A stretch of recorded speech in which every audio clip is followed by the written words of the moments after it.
నిరుద్యోగులు చాలా కష్టపడ్డారు.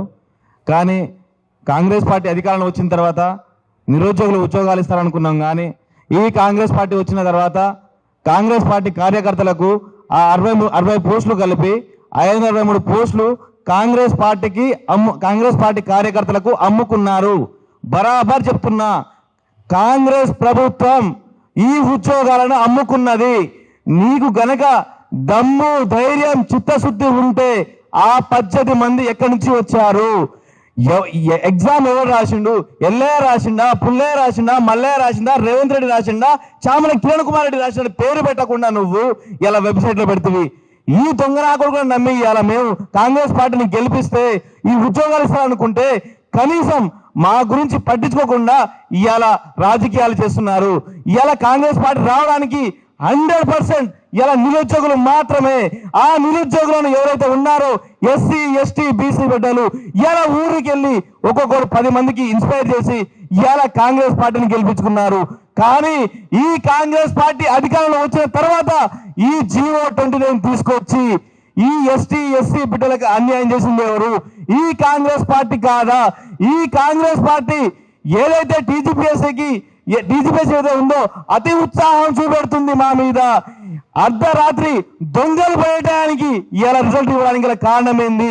ఇవాళ శిల్పకళ వేదిగా రేవంత్ రెడ్డి గారు అపాయింట్మెంట్ అడిగారు కారణం ఏంది అంటే ఇక్కడ క్లియర్ కట్ గా అర్థమవుతుంది. కాంగ్రెస్ పార్టీ ఇవాళ గ్రూప్ 1 అమ్ముకున్నది. ఇలా అందరికీ అర్థమవుతున్నది. 14 సంవత్సరాలు ఆగిన కాంగ్రెస్ పార్టీ ఇవాళ 15 రోజులు ఆగితే డివిజన్ బెంచ్ లో మాకు ఏదైనా వచ్చే అవకాశాలు ఉన్నాయి. కానీ వీళ్ళు డివిజన్ బెంచ్ కాదు, సుప్రీంకోర్టుకి వెళ్ళినా గెలుస్తారనే ఒక నమ్మకంతో ఇవాళ ఇక్కడికిక్కడ అడ్డుకట్టేయడానికి రేవంత్ రెడ్డి గారు ఎవరైతే ఉన్నారో ఇక్కడ అపాయింట్మెంట్ ఇవ్వడం జరిగింది. ఎవరు ఇక్కడ రేవంత్ రెడ్డి గారు ఒకే ఒకరు ప్రతి వేదిక మీద ఎక్కడ పడితే ఎక్కడ గ్రూప్ 1 అడ్డుకుంటున్నారు. నువ్వు నిజాయితీగా సక్రమంగా ఎగ్జామ్ పెడితే మేము ఎందుకు అడ్డుకుంటాం? ఎక్కడ బయోమెట్రిక్ లేదు, ఎక్కడ పారదర్శకత లేదు, ఇంటిగ్రిటీ లేదు. ఏ దశలో కూడా ప్రిలిమ్స్ దశలో కూడా ఇలా రిజర్వేషన్ పాటించని వ్యక్తి ఇలా రేవంత్ రెడ్డి గారు. ఒకవైపు రాహుల్ గాంధీ ఏమో రాజ్యాంగం పట్టుకొని రాష్ట్రాలు తిరుగుతుంటే ఇక్కడ రేవంత్ రెడ్డి గారు మాత్రం ఎవరైతే ఎస్సీ, ఎస్టీ బిడ్డలు ఉన్నారో వాళ్ళని అణగదొక్కే ప్రయత్నం చేస్తున్నారు. ఎవరైతే ఉన్నారో, ఎవరైతే మాట్లాడుతున్నారో, ఎవరైతే కేసులు వేస్తున్నారో వాళ్ళ మీద ఇలా కేసులు పెట్టే ప్రయత్నం చేస్తున్నారు. ఇలా అధికారం వచ్చింది ఎవరి వల్ల? కాంగ్రెస్ పార్టీ వల్ల. ఇలా రేవంత్ రెడ్డి మొహం చూసి ఇలా నియోజకవర్గంలో ఓట్లేదు. ఇవాళ కాంగ్రెస్ పార్టీ నమ్మకం చేస్తుంది, ఎస్సీ, ఎస్టీ పిల్లలకు న్యాయం చేస్తారని చెప్పేసి ఇవాళ కాంగ్రెస్ పార్టీని గెలిపిస్తే మీరు కూడా మమ్మల్ని నిన్న ముంచే ప్రయత్నం చేస్తున్నారు. కాబట్టి ఒకసారి ఆలోచించుకోండి.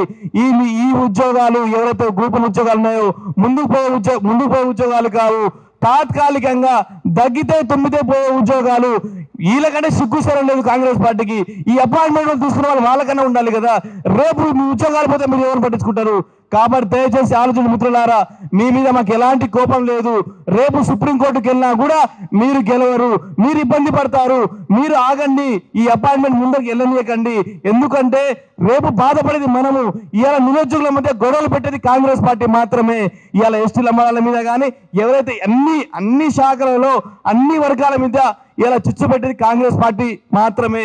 ఇంకోటి ఇలా రిజల్ట్ రాగానే ఒక అమ్మాయి ఇంటికా నుంచి పారిపోయింది. ఎందుకంటే నేను ఎగ్జామ్ మంచిగా రాసినా కూడా నాకు ఉద్యోగం రాలేదని చేసి ఒక అమ్మాయి ఇంటికా నుంచి పారిపోయింది. ఇలా చాలా మంది ఇలా నిరుద్యోగులు అయితే ఉన్నారో చాలా బాధపడుతున్నారు. 10 సంవత్సరాలు కష్టపడే వాళ్ళకి రాకుండా ఎవరైతే రీసెంట్ గా పాస్ అవుట్ అయిన వాళ్ళకే వాళ్ళ ఉద్యోగాలు వచ్చాయి. అంటే వాళ్ళు కూడా ఇలా చాలా మందిలో కూడా అగ్రవర్ణాలకు ఇచ్చుకున్నామని చెప్పి అనుకున్నారు. ఎవరైతే దొంగ సర్టిఫికేట్లు పొందారో, ఈడబ్ల్యూసీ వాళ్ళు పొందినారో వాళ్ళు మాత్రమే ఈ ఉద్యోగాలు పొందారు.